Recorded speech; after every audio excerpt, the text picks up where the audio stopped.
Bismillahirrahmanirrahim. Assalamualaikum warahmatullahi wabarakatuh. Perkenalkan, kami dari kelompok 7 akan mempresentasikan hasil diskusi kami, yaitu pengukuran ketahanan nasional.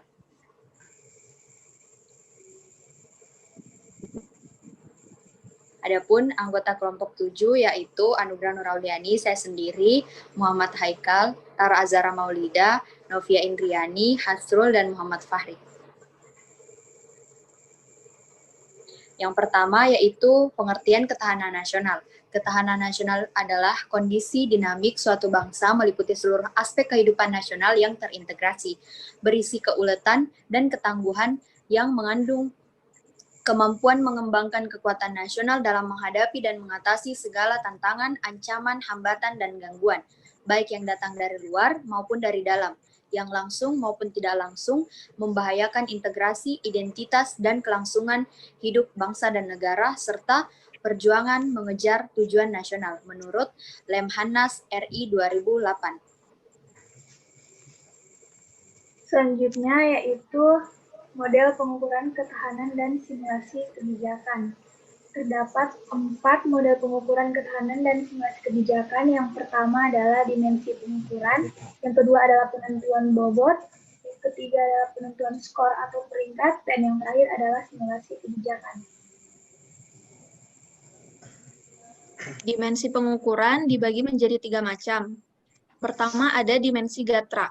Dimensi gatra adalah pengukuran ketahanan nasional melalui pengukuran ketahanan masing-masing gatra, kemudian diagregasikan menjadi ketahanan nasional. Yang kedua yaitu dimensi spasial. Dimensi wilayah atau spasial adalah pengukuran ketahanan nasional melalui pengukuran ketahanan pada masing-masing wilayah yang berada dalam lingkup nasional atau negara. Ketahanan nasional adalah resultan menyeluruh dari ketahanan pada masing-masing wilayah. Yang ketiga ada dimensi waktu. Pengukuran melalui pendekatan ini bermakna bahwa kondisi ketahanan nasional sangat tergantung pada waktu pengukuran ketahanan nasional tersebut dilakukan. Oleh karena itu, pengukuran ketahanan nasional perlu dilakukan secara periodik dalam rangka mengetahui posisi ketahanan nasional pada saat itu dan kecenderungannya.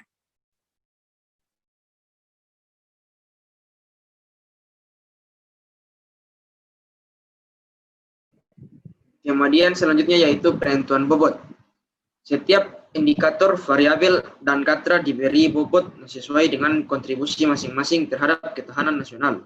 Bobot indikator ditentukan sesuai dengan besarnya kontribusi indikator tersebut terhadap ketahanan suatu variabel.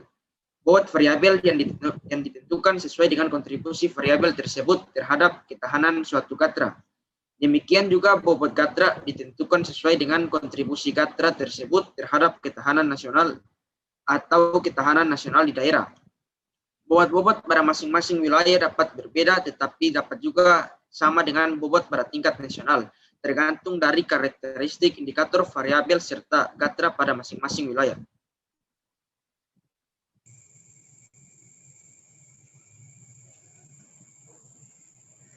Kemudian penentuan skor.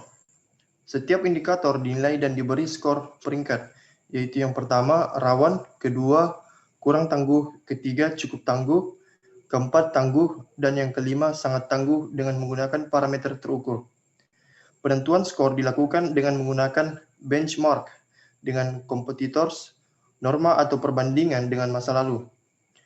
Peringkat ketahanan pada level variabel gatra dan agregasinya dilakukan dengan perhitungan matematik, sehingga diperoleh konversi indeks dan simbol warna seperti terlihat pada tabel 1.2. Next. Kemudian simulasi kebijakan. Simulasi kebijakan dilakukan dengan mencari hubungan korelasional dan kausalitas antar indikator, variabel, dan gatra. Hubungan korelasional diperlukan untuk menganalisis seberapa kuat dan bagaimana arah dari hubungan masing-masing indikator, variabel, dan gatra. Hubungan kausalitas antar indikator diukur menggunakan persamaan regresi. Hubungan kausalitas ini yang digunakan sebagai basis dalam melakukan simulasi kebijakan.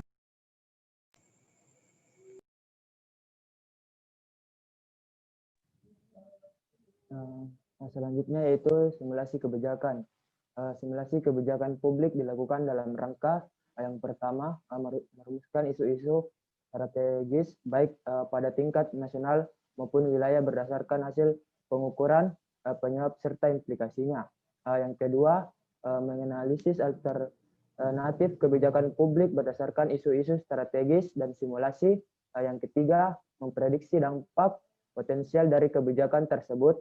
Dapat dilakukan langkah-langkah antisipasi baik yang bersifat pencegahan maupun penanggulangan. Yang terakhir, menyusun rekomendasi kebijakan publik. Next. Kemudian hasil pengukuran dan simulasi. Berdasarkan hasil studi tahun 2014, hasil pengukuran ketahanan nasional untuk wilayah Provinsi Banten adalah sebagai berikut. Skor agregat untuk indeks ketahanan nasional provinsi ini adalah 2,77 atau cukup tangguh atau moderate. Skor tersebut lebih tinggi dibanding dengan skor rata-rata provinsi yaitu 2,76. Baiklah, itulah tadi presentasi dari kelompok kami, yaitu kelompok 7. Kurang dan lebihnya mohon dimaafkan. Wabillahi taufiq wal hidayah. Wassalamualaikum warahmatullahi wabarakatuh.